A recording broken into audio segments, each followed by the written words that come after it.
Picture this. It is dawn in Edinburgh, and the sky above the Firth of Forth is glowing like fire filtered through morning mist that never quite settles on the city below thanks to the climate dome that shields it from the chaos of the weather.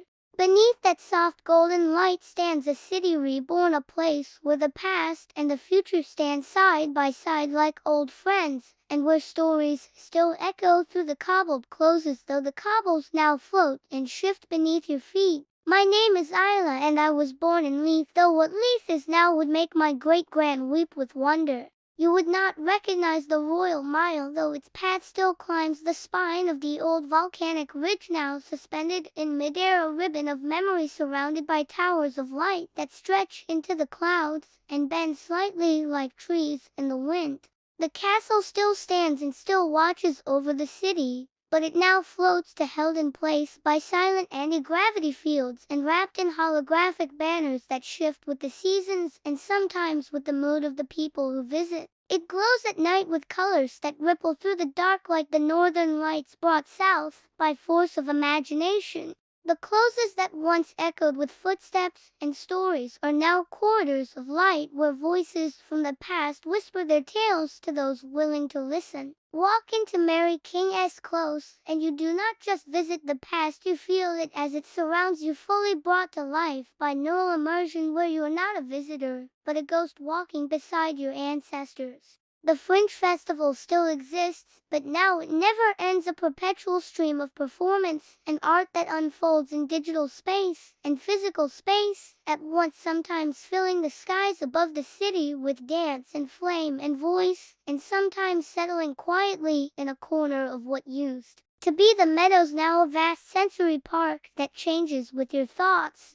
Edinburgh is a city that remembers and dreams at the same time. The old stone tenements have been replaced with towers that glow like crystal from the ground, their surfaces alive with moss and soft light, and their walls filled with the sound of stories sung by AI voices tuned to soothe and inspire. I live in one of those towers high above Portobello Beach, which is now a floating promenade of warm glass that drifts slightly with the tides and never loses the scent of salt or the sound of gulls. My room can shift its shape from forest to cave to classroom to concert hall, and it knows what I need before I do. Food is grown in vertical orchards that stretch across the Pentlands like silver webs strung between the peaks, filled with fruit and grain and touched by hand, yet rich with taste. You can still get a proper roll and square sausage, though it is printed fresh each morning from protein clouds grown in the sky and flavored with real memories stored in the city's culinary core, kind of digital cookbook made from the meals of every grand who ever lived. Haggis is still sacred, though no animal has been touched in 100 years.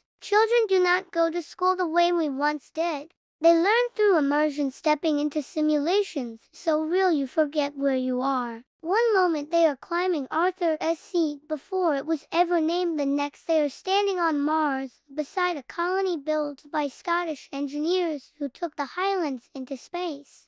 Learning is not forced, it flows, it lives, and no child is left behind because the city knows every thought, every struggle, and sends help before you can even ask for it. I wear a scarf that shifts color with my emotions and sometimes shows the weather on the other side of the world just because I miss my mom, who now lives in New Zealand in a city built from water and sound. We meet each day in a shared glen that floats above the Forth, a place created by both our minds, where we sit by a fire that is not hot but still warms the soul. It is not a dream, it is our life. But sometimes I walk the streets of the old town and feel a strange ache. The scent of coal smoke and baked bread is gone, replaced by sterile air and perfect light. The noise of buskers is faded into curated soundscapes that adjust to your preferences. I miss the unpredictable, the broken, the real. There is no more litter in the streets, but there is also no more chaos, and I wonder if something important was swept away with the mess.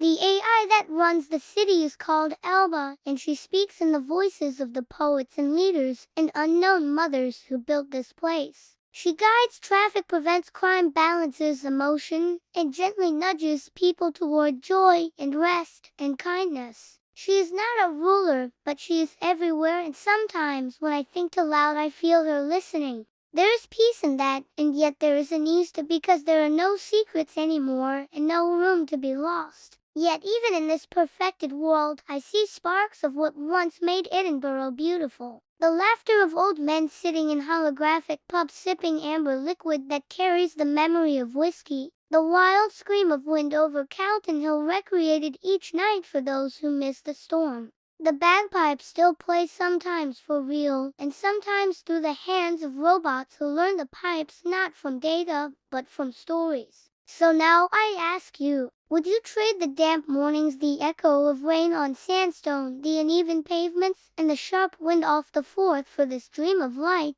and ease, and grace? Would you give up the grit and gain perfection? Or would you miss the weight of the past pressing down on your shoulders, reminding you of who you are and where you come from? Let me know what you feel. Share this story if it lights something in you, or even if it unsettles you. I am Isla, your guide to this future, and I believe we must hold tight to our stories even as we shape new ones. This is Edinburgh 2125. It is wondrous, it is strange, and it still belongs to us. Stay bold, stay wild, and always stay rooted. The city will grow with you.